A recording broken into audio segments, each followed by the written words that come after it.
Marcus had always been different from other children in the village.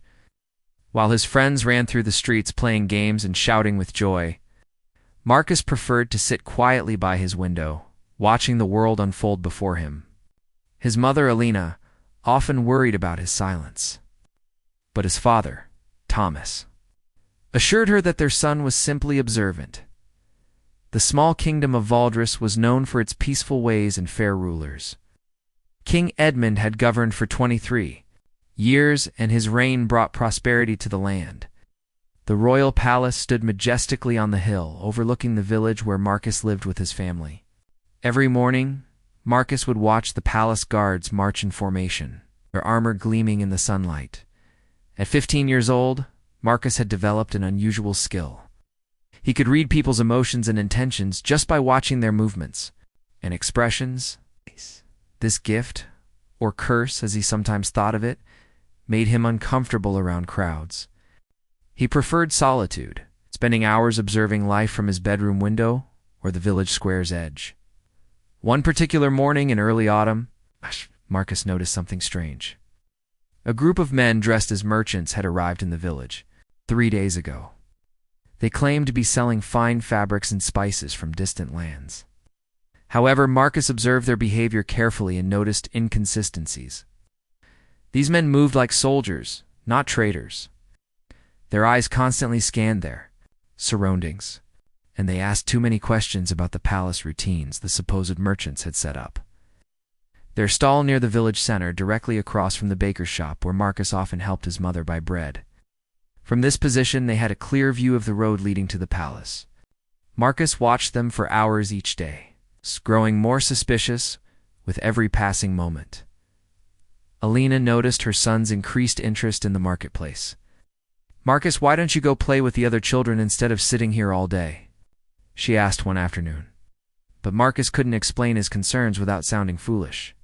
Who would believe a quiet teenager's suspicions about respected merchants? The leader of the group was a tall man with a dark beard and piercing green eyes. He spoke with an accent that Marcus couldn't identify, and his hands bore scars that looked more like battle wounds than trade injuries. The man introduced himself as Roderick, a traveling merchant from the eastern provinces. But Marcus had never seen merchants who carried themselves with such military precision. During the 4th day of their stay, Marcus witnessed something that confirmed his worst fears. Late in the evening, when most villagers had returned to their homes, he saw the merchants gathered behind their cart in hushed conversation. From his window, Marcus could see them examining what appeared to be weapons hidden beneath their goods. The moonlight caught the gleam of steel. Marcus realized these were not cooking knives or farming tools. His heart raced as he watched. Roderick pointed toward the palace and traced a route on what looked like a map. The other men nodded seriously, and Marcus understood that they were planning something terrible. But what could a silent, awkward teenager do against a group of armed men who would believe him without proof? The next morning, Marcus made a difficult decision.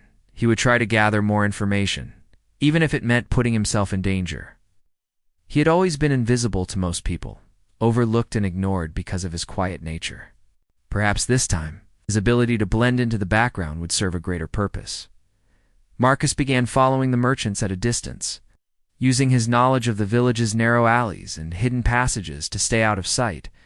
He discovered that they were not just planning a simple robbery. Their conversations revealed a plot to assassinate King Edmund during his weekly visit to the village temple. The king always traveled this route with minimal guards, believing himself safe among his loyal subjects. The assassination was planned for the following Sunday, just 3 days away. Marcus learned that Roderick and his men were not common criminals, but hired assassins sent by a rival kingdom that wanted to destabilize Valdres.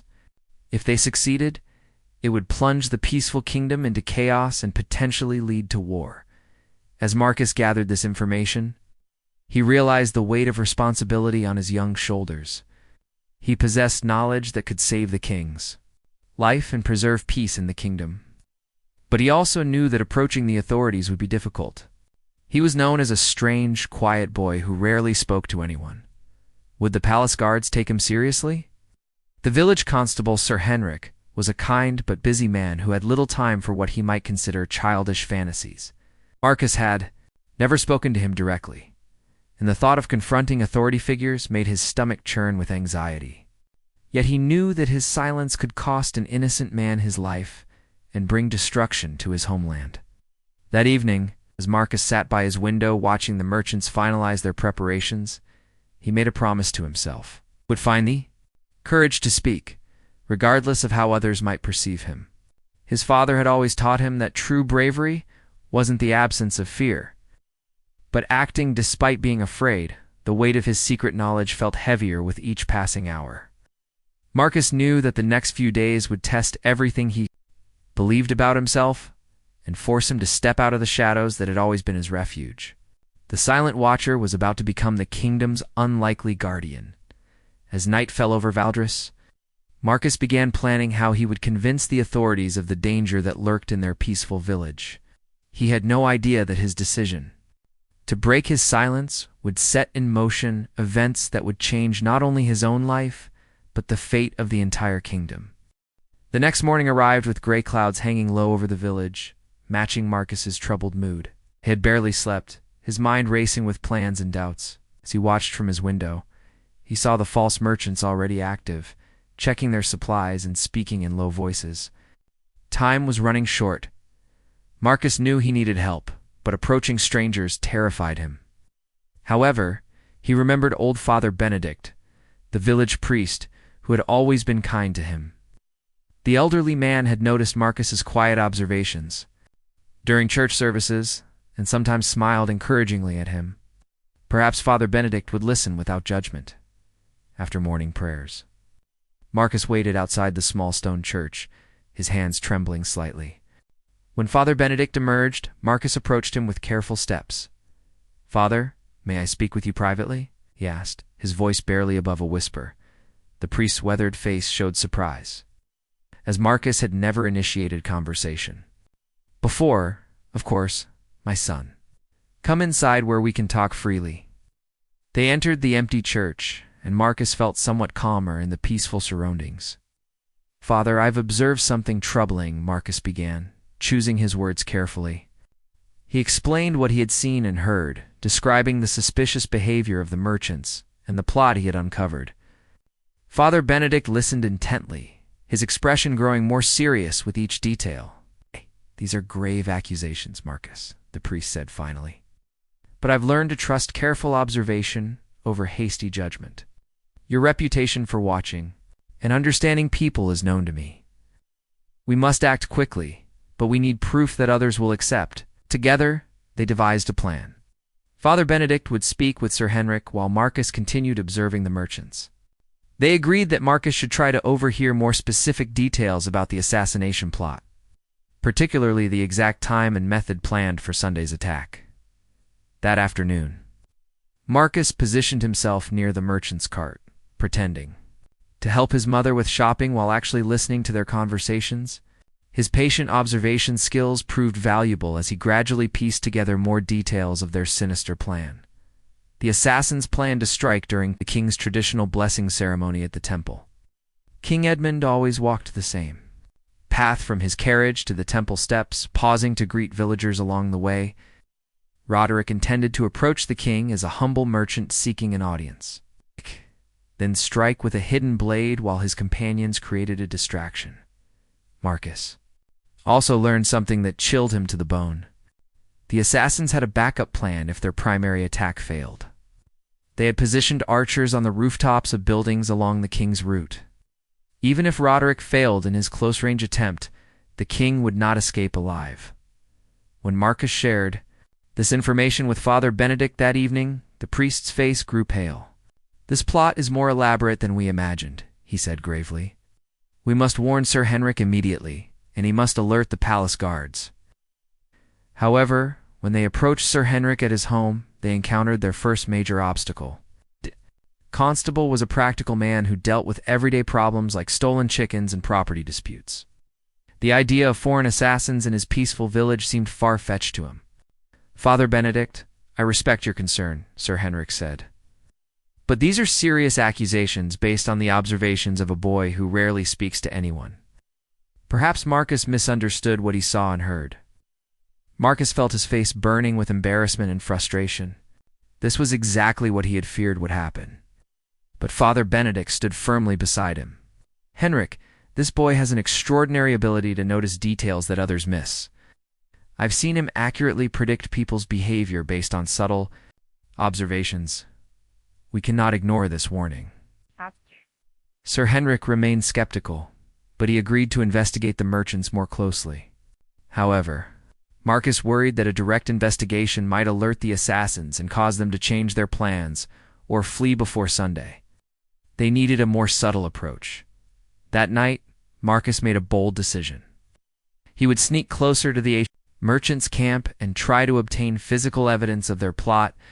It was dangerous, but he felt responsible for protecting his king and kingdom, using the cover of darkness. Marcus crept through the village streets toward the marketplace where the merchants had made their camp. His heart pounded as he approached their wagon. But his years of quiet observation had taught him how to move without being noticed, hidden behind nearby barrels. Marcus watched and listened as the assassins held their final planning meeting. Roderick spread a detailed map of the village on a small table, pointing out positions for each team member. Marcus could see weapons laid out beside the map, including the crossbows intended for the rooftop archers. Most importantly, Marcus overheard Roderick giving specific instructions about timing. The attack would begin exactly when the church bells rang noon, signaling the start of the king's traditional blessing ceremony. This information would be crucial for the palace guards to prepare their counterdash measures. As Marcus prepared to leave, with this vital intelligence, disaster struck. One of the assassins stepped outside the circle of lamplight to relieve himself, walking directly toward Marcus's hiding spot. There was nowhere to run without being seen, and Marcus realized he was trapped.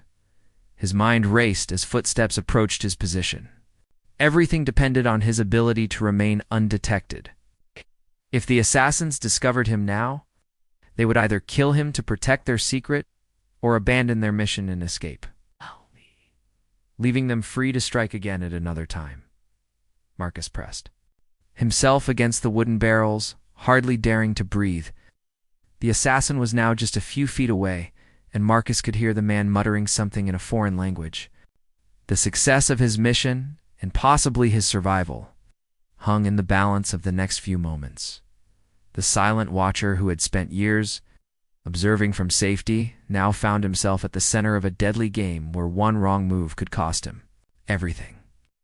But he also knew that his courage in this moment might be the only thing standing between his beloved king and certain death. Marcus held his breath as the assassin approached, every muscle in his body tensed for either flight or discovery. The man stopped just inches from the barrels where Marcus hid, so close that Marcus could smell the leather and steel of his weapons. For what felt like an eternity, the assassin stood there, and Marcus wondered if his racing heartbeat was loud enough to betray his presence. Then, miraculously, a cat knocked over a pot in the distance, creating a small crash that drew the man's attention. The assassin turned toward the sound, muttering an irritated curse, and walked back toward his companions without ever looking behind the barrels. Marcus waited several more minutes before slowly and silently making his escape. Once safely home, Marcus realized he now possessed all the information needed to stop the assassination. He had seen their weapons, heard their exact timing, and observed their positions. But convincing the authorities remained the greatest challenge. His word alone, even supported by Father Benedict, might not be enough to mobilize the palace guards. Early the next morning, Marcus approached Father Benedict with a desperate plan. "Father, what if we could get Sir Henrik to witness their preparations himself? If he sees the weapons and hears their foreign speech, he'll have to believe us." Father Benedict nodded thoughtfully. "That could work, but it's risky. If they discover Sir Henrik spying on them, they might accelerate their timeline or change their methods entirely. Despite the risks, they agreed it was their best option. Father Benedict would convince Sir Henrik to conduct a subtle investigation that evening, while Marcus guided them to the best observation point. The plan required perfect timing and considerable luck, but it was their only hope of providing undeniable proof. That afternoon, Marcus noticed increased activity among the merchants. They were making final preparations, and Roderick seemed more tense than usual? The assassin leader kept checking the sky, apparently worried about potential rain that might affect their archery plans. Marcus realized they were committed to their Sunday attack, regardless of weather conditions. When evening arrived, Father Benedict successfully convinced Sir Henrik to observe the merchant's camp. The constable remained skeptical, but agreed to investigate, if only to prove that the accusations were unfounded. Marcus led them through the village's back alleys to the same hiding spot he had used the previous night. From their concealed position, they watched as the assassins conducted their final weapons check. Roderick and his men laid out crossbows, daggers, and a collection of throwing knives on a cloth spread beside their wagon. They spoke in hushed tones about their assignments for the following day, occasionally pointing toward the palace and the temple. Sir Henrik's expression changed dramatically as he witnessed this scene. The presence of military-grade weapons and the obvious coordination of the group convinced him that Marcus's observations were accurate. "By the crown," he whispered, "these are no ordinary merchants." They watched as Roderick distributed gold coins to his men, presumably payment for the assassination mission. The leader then produced a scroll bearing an official seal that none of them could identify in the dim light, but its formal appearance suggested backing from a foreign power. "We've seen enough," Sir Henrik declared quietly. "This evidence must reach the palace guards immediately. Marcus, your courage in uncovering this plot may have saved the kingdom." However, as they prepared to leave their hiding place, they discovered they were not the only ones conducting surveillance that night. A fourth member of the assassination team, whom Marcus had not seen before, emerged from the shadows behind them. The man had been watching the watchers, and now all three of them were trapped. "Well, well," the assassin said in accented English, drawing a long dagger. "It seems our little business venture has attracted some curious locals. This is most unfortunate for all of you." Sir Henrik stepped protectively in front of Marcus and Father Benedict, his hand moving to his sword. But the constable was outnumbered and caught in an awkward position. One shout from the assassin would bring his three companions running, and the innocent witnesses would likely be killed to protect the mission's secrecy. "Listen carefully," the assassin continued, his blade gleaming in the moonlight. "You will all return to your homes and forget what you've seen tonight. Any attempt to warn the authorities will result in the deaths of everyone you care about. We know where each of you lives." Marcus felt terror like never before, but he also felt something else rising within him, a fierce determination to protect his king and kingdom. His years of silent observation had taught him to notice details that others missed, and he spotted something the assassin had overlooked behind the man. Marcus could see that Roderick and the other assassins were still focused on their weapons. Preparation. They had not yet noticed their comrades' discovery of the spies. If Marcus could create a distraction, Sir Henrik might have a chance to escape and raise the alarm, without thinking about the consequences. Marcus suddenly stepped forward and spoke loudly. "You're making a mistake threatening the king's loyal subjects." His voice carried clearly in the night air, immediately alerting Roderick and the others to the situation. The assassin spun toward Marcus, raising his dagger, but Sir Henrik seized the moment of confusion to draw his sword. Father Benedict, despite his age, grabbed a heavy stone from the ground and prepared to defend himself. The three men faced the lone assassin in a tense standoff. While shouts and running footsteps indicated that the other conspirators were approaching.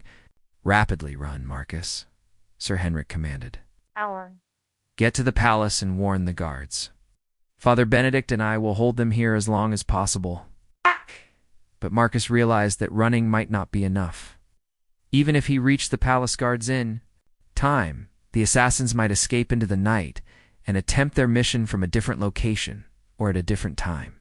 The kingdom would remain in danger as long as these trained killers remained free. Instead of fleeing, Marcus made a decision that would change everything, drawing upon every skill he had learned from years of careful observation and patient planning. He prepared to take the most dangerous gamble of his young life. The Silent Watcher was about to become an active participant in a deadly game where the stakes were nothing less than the survival of his kingdom and everyone he loved. Instead of running, as Sir Henrik commanded, Marcus did something completely unexpected. He began shouting at the top of his lungs, "Fire! Fire in the marketplace! Help! Everyone help! His voice echoed through the night air, carrying across the sleeping village with surprising strength. The assassin facing them looked confused by this strange tactic.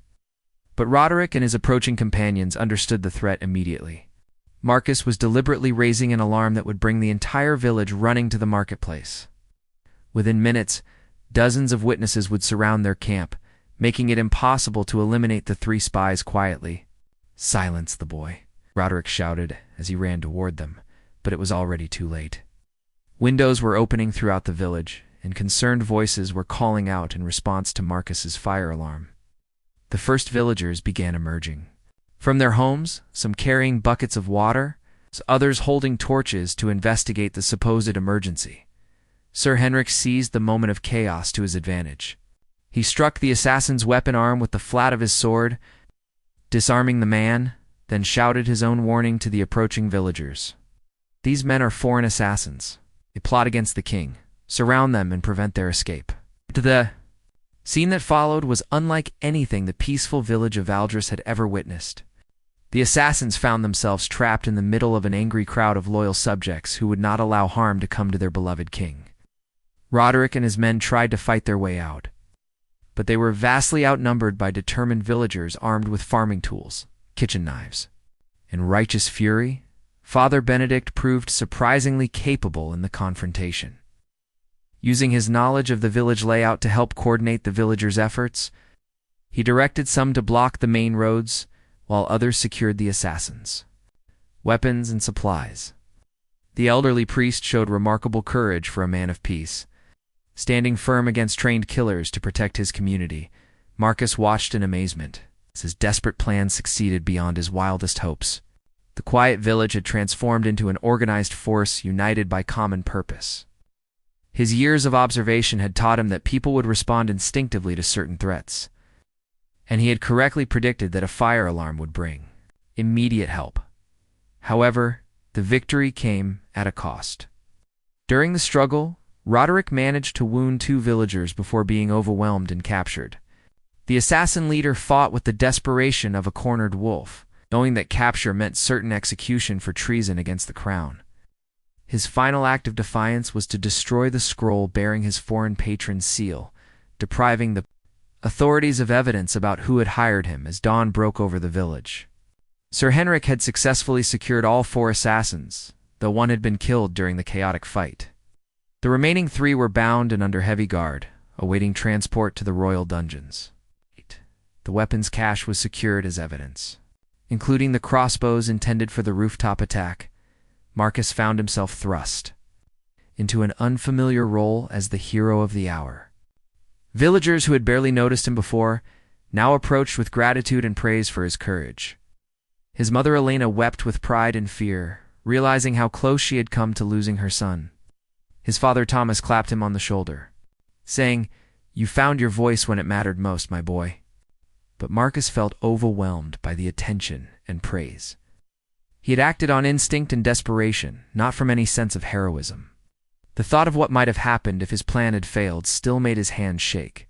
He had gambled not only with his own life, but with the lives of Father Benedict and Sir Henrik. News of the thwarted assassination plot reached the royal palace before noon. King Edmund himself rode down from his castle with a full escort of guards to thank the villagers. Personally, the king was a man in his 50s with kind eyes and graying hair, known for his genuine care for his subjects' welfare.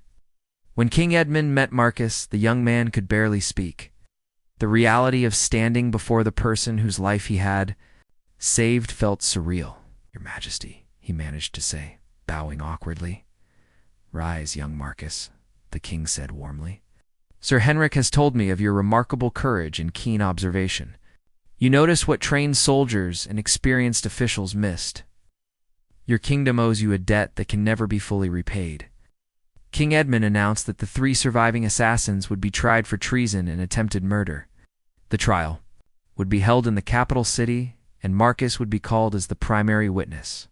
The thought of testifying before a royal court filled Marcus with anxiety, but he knew his duty to justice. The king also declared that Marcus would receive a reward for his service to the crown. However, when asked what he desired, Marcus surprised everyone with his response, "Your Majesty, I want nothing for myself. But I ask that you consider establishing better communication between the villages and the palace guards, so that future threats might be reported and investigated more quickly." King Edmund smiled at this wise request. "You think not just of reward, but of prevention? This shows wisdom beyond your years, Marcus. Your suggestion will be implemented immediately." As the king prepared to return to his palace, he made one final announcement that would change Marcus's life forever. "Marcus, son of Thomas, I invite you to serve as an official observer for the royal court. Your skills in reading people and situations could be valuable in protecting our kingdom from future threats." The offer stunned Marcus and his family. Moving to the royal palace would mean leaving behind everything familiar, but it also represented an opportunity to use his unique abilities in service to his country. The quiet boy who had spent years watching from windows would now have the chance to help protect an entire kingdom. That evening, as Marcus sat by his familiar window one last time, he reflected on how dramatically his life had changed in just a few days. The assassins were captured, the king was safe, and he had discovered courage he never knew he possessed. But he also understood that this was only the beginning of his journey, not the end. The trial awaiting him in the capital would test his ability to speak publicly about what he had witnessed. The prospect terrified him, but he knew that justice for the assassination attempt depended largely on his testimony. The silent watcher would soon face his greatest challenge yet. 3 weeks later, Marcus stood before the grand doors of the Royal Court of Justice in the capital city of Astoria. The magnificent building towered above him with its stone columns and stained glass windows depicting scenes of justice and law. Never in his life had he imagined he would enter such an important place, let alone serve as the key witness in a case that would determine the fate of foreign assassins. The journey to the capital had been Marcus's first time leaving his village. Accompanied by Sir Henrik and Father Benedict, he had traveled for 2 days through landscapes he had only imagined. The capital city amazed him with its bustling streets, towering buildings, and thousands of people going about their daily lives. But the crowds also overwhelmed his senses, making him long for the quiet familiarity of home. King Edmund had provided comfortable lodgings for Marcus and his companions at a respectable inn near the courthouse. The royal hospitality included fine meals and warm clothing, appropriate for appearing before the court. However, Marcus found it difficult to enjoy these luxuries while knowing that his testimony would help decide whether 3 men lived or died. The night before the trial, Marcus could not sleep. He walked to his window and looked out at the city streets, observing the late-night activities with the same careful attention he had always applied to his village. The skills that had helped him detect the assassination plot now revealed the complex life of a major city, with merchants, guards, and common citizens all playing their roles in the kingdom's larger story. Father Benedict visited Marcus that evening to offer encouragement and guidance. "Remember, my son, you are not responsible for the consequences of their actions. You are simply required to speak truthfully about what you observed. Justice will take its proper course." When morning arrived, Marcus dressed in the formal clothes provided by the royal household. The dark blue tunic and polished boots made him look older and more serious than his 16 years. As he prepared to leave for the courthouse, his hands trembled slightly, but his resolve remained firm. The courtroom was unlike anything Marcus had ever seen. High vaulted ceilings, supported by massive stone arches, created an atmosphere of solemn dignity. Rows of wooden benches filled with spectators faced the elevated judge's platform, where 3 royal magistrates would preside over the proceedings. The accused assassins sat in a secured dock, their faces showing a mixture of defiance and resignation. Lord Chancellor Aldrich, the kingdom's highest legal authority, served as the chief magistrate. His reputation for fairness and wisdom was known throughout the land, but his stern appearance intimidated Marcus. The other 2 magistrates, Lady Constance and Sir Marcus, the elder, completed the tribunal that would decide this crucial case. The prosecutor, Master Geoffrey, presented the Crown's case with impressive eloquence. He described the assassination, plot in dramatic detail, explaining how the foreign conspiracy threatened not only the king's life, but the stability of the entire kingdom. The evidence included the weapons seized from the assassins, testimony from Sir Henrik and Father Benedict, and most importantly, Marcus's first-hand observations. When called to testify, Marcus felt his heart racing as he walked to the witness stand. Every eye in the courtroom focused on him, including those of the accused assassins.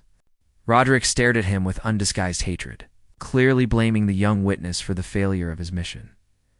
Lord Chancellor Aldrich spoke kindly to Marcus, recognizing his nervousness. "Young man, you have already shown great courage in uncovering this plot. Now we ask only that you share with this court exactly what you observed.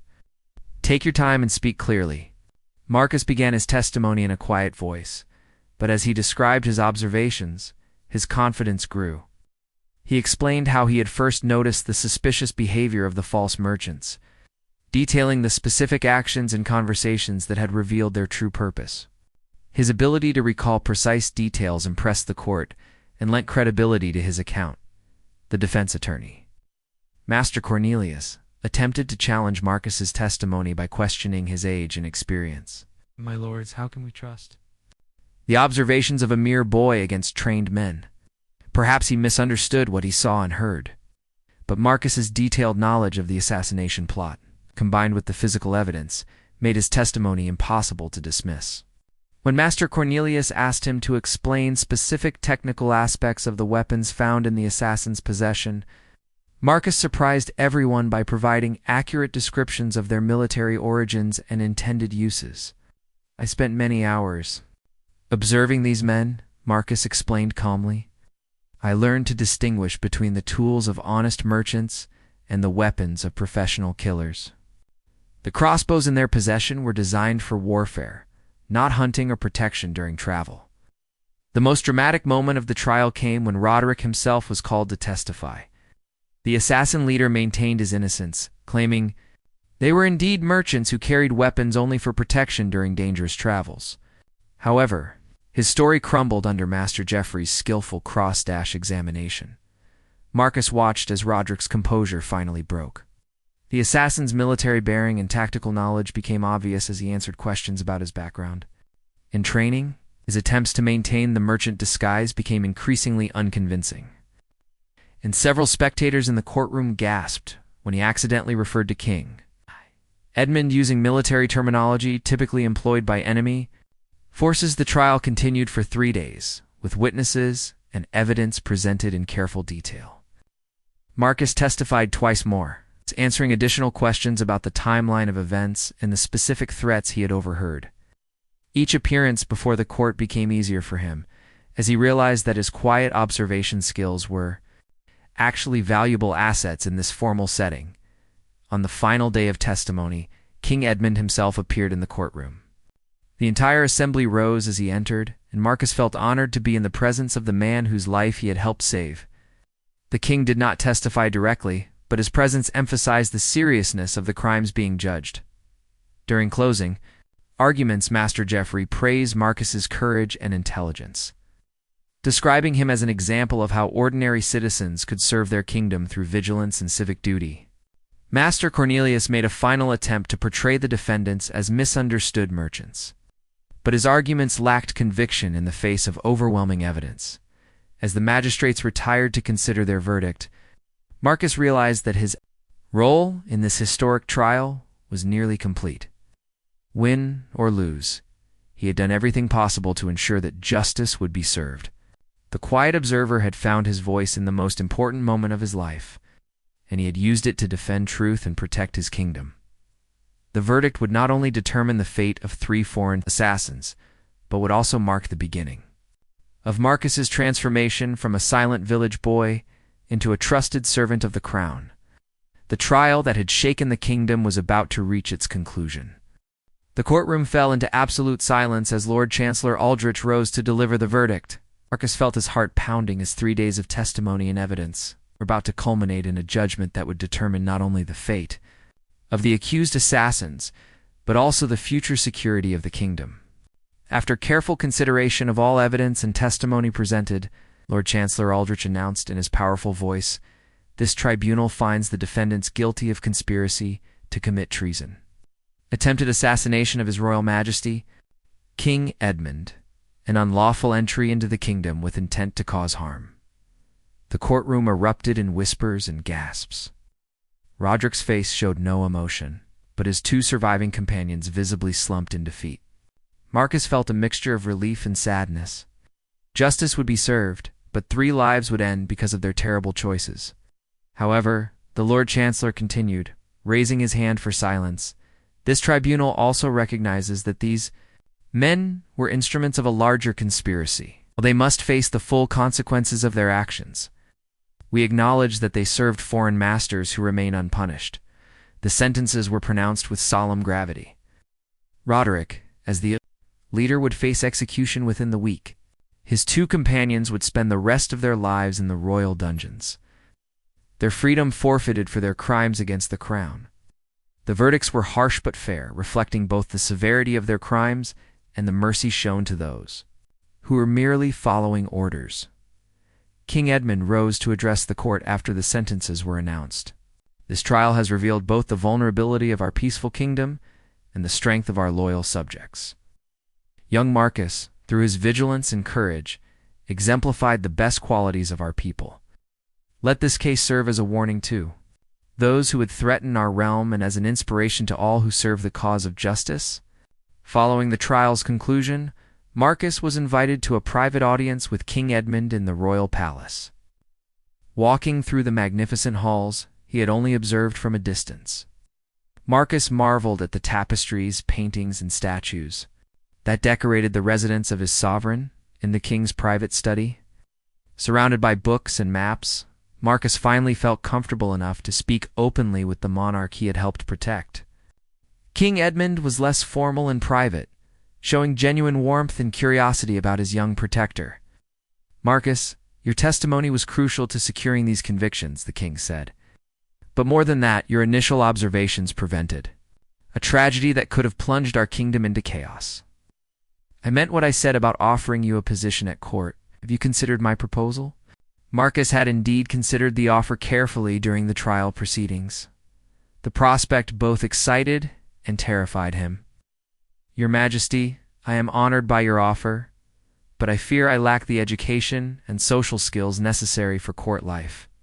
I am most comfortable observing from quiet places, not participating in formal ceremonies and political discussions." King Edmund smiled knowingly. "Marcus, those very qualities that make you uncomfortable in social situations are precisely what make you valuable to the crown. We have plenty of courtiers who excel at ceremony and politics. What we lack are people who can see through deception and notice what others miss." The king explained his vision for Marcus's role. Rather than forcing him into traditional court duties, he would serve as a special advisor, using his observation skills to assess visiting dignitaries, analyze potential threats, and provide honest counsel based on what he witnessed.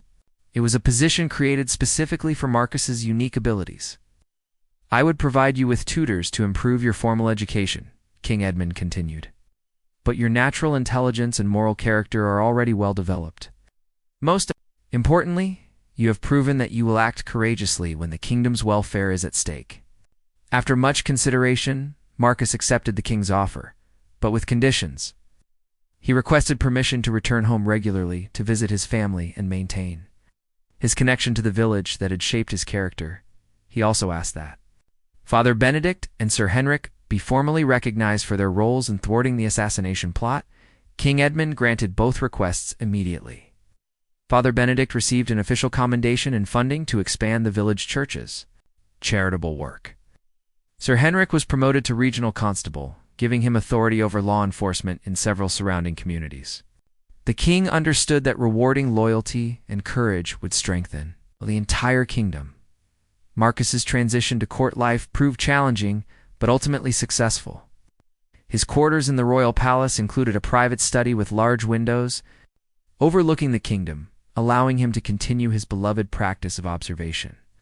The tutors provided by the king helped him develop skills in reading, writing, mathematics, and foreign languages that enhanced his natural abilities. Within 6 months, Marcus had already provided valuable service to the crown. His ability to read people's intentions helped King Edmund navigate complex negotiations with neighboring kingdoms. During one particularly tense diplomatic meeting, Marcus noticed subtle signs that the visiting ambassador was concealing important information, leading to discoveries that prevented a trade dispute from escalating into conflict. The young man, who had once been too shy to speak in public, gradually learned to present his observations with confidence and clarity.